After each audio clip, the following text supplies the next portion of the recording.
నా పేరు ఏ హొన్నూరప్ప. సమాచార హక్కు పరిరక్షణ సంఘం ఆంధ్రప్రదేశ్ అనే సంఘంలో పనిచేస్తున్నాను. నేను వ్యవస్థాపక అధ్యక్షుడిని. సమాచార హక్కు పరిరక్షణ సంఘాన్ని స్థాపించడానికి ముఖ్య ఉద్దేశము సమాచార హక్కు చట్టాన్ని ఏ విధంగా అయినా నీరు కార్చాలని పాలక ప్రభుత్వాలు ప్రయత్నం చేస్తున్నాయి. అందులో భాగంగానే 2013లో ఒకసారి, 2018లో ఒకసారి ఈ చట్టాన్ని సవరించారు.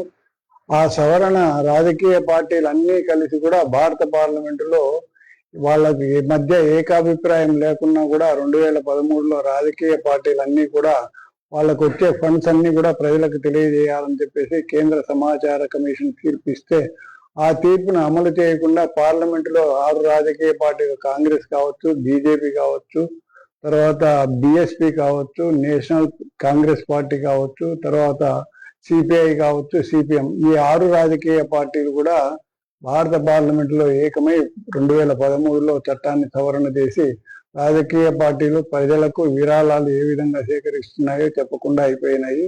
తర్వాత 2018లో ఇప్పటి ప్రభుత్వము సమాచార హక్కు చట్టంలో సవరణ చేసి సమాచార కమిషనర్ల పదవీ బాధ్యతలు, జీతము, వాళ్ళ పూర్తి దీన్ని నిషేధించే వాళ్ళకు తగ్గించింది. కాబట్టి ఈ చట్టాన్ని ఏ విధంగా అయినా కాపాడుకోవాలా. రాజ్యాంగం తర్వాత రాజ్యాంగం అంతటి పవర్ఫుల్ చట్టం ఏదైనా ఉందంటే సమాచార హక్కు చట్టం. ప్రజల అడిగితే ఇవ్వాల్సిన బాధ్యత అధికారులది. అధికారులు జవాబు ఇవ్వకపోతే అధికారులను శిక్షించే బాధ్యత కూడా ఈ చట్టంలో ఉంది. ఆ విధంగా సమాచారం ఇవ్వని అధికారుల పైన రోజుకు 250 రూపాయల చొప్పున 25,000 వరకు జరిమానా విధించే అధికారం కూడా చట్టంలో ఉంది. ఆ 25,000 రూపాయలు కూడా అధికారే తన జేబు నుంచి కట్టాలా. అదేవిధంగా దరఖాస్తుదారుడు ఎవరైనా నేను ఇన్నిసార్లు మీ ఆఫీస్ చుట్టూ తిరిగాను, నాకు నష్టపరిహారం కావాలని చెప్పేసి కమిషన్ ముందు రుజువు చేస్తే, కమిషన్ రుజువు చేసిన దాన్ని అభిప్రాయపడితే అతని చేత జరిమానా కూడా విధించేదానికి అవకాశం ఉంది. తర్వాత అతనికి పారితోషికం కూడా చెల్లించాలా, అది కూడా అతని జేబు నుంచి కట్టాల్సిన బాధ్యత ఉంది.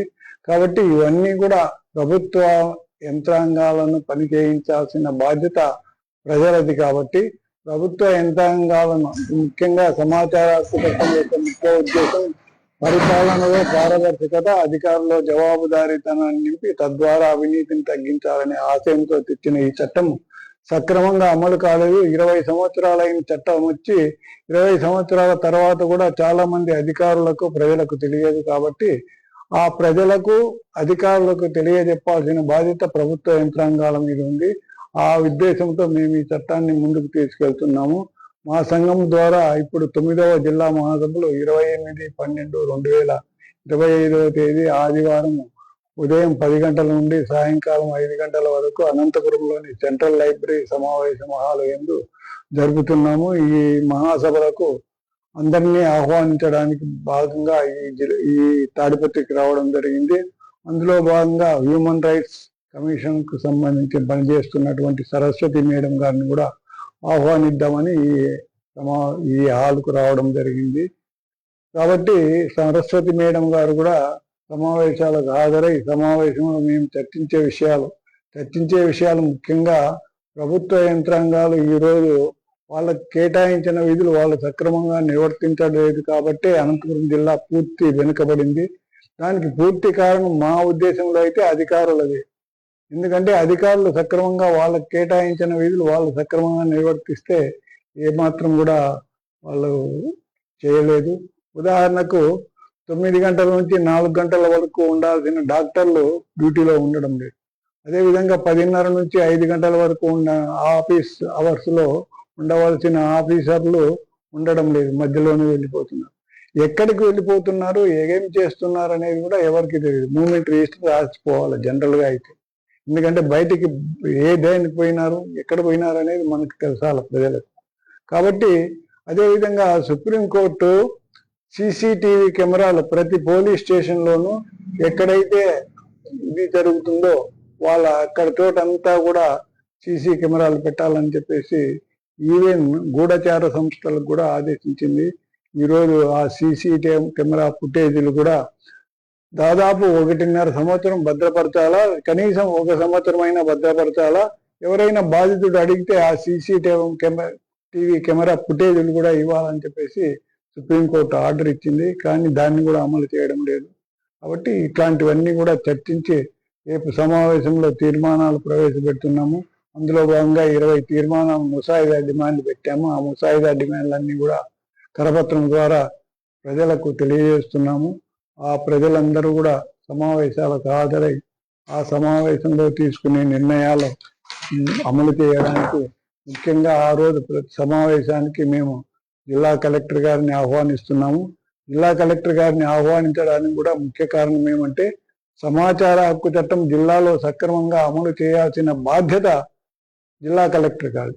అంటే జిల్లా కోఆర్డినేషన్ కమిటీ ఏర్పాటు చేసి ఆ కోఆర్డినేషన్ కమిటీలో 2 ఆర్టీఐ యాక్టివిస్టులను కూడా తీసుకొని ఆ కోఆర్డినేషన్ కమిటీలో ఒక 5-6 మంది ఆఫీసర్లను చేసి సమాచార హక్కు చట్టం జిల్లాలో ఏ విధంగా అమలు జరుగుతున్నది పర్యవేక్షించాల్సిన బాధ్యత కలెక్టర్ది. కాబట్టి కలెక్టర్ను ఆహ్వానించినాము.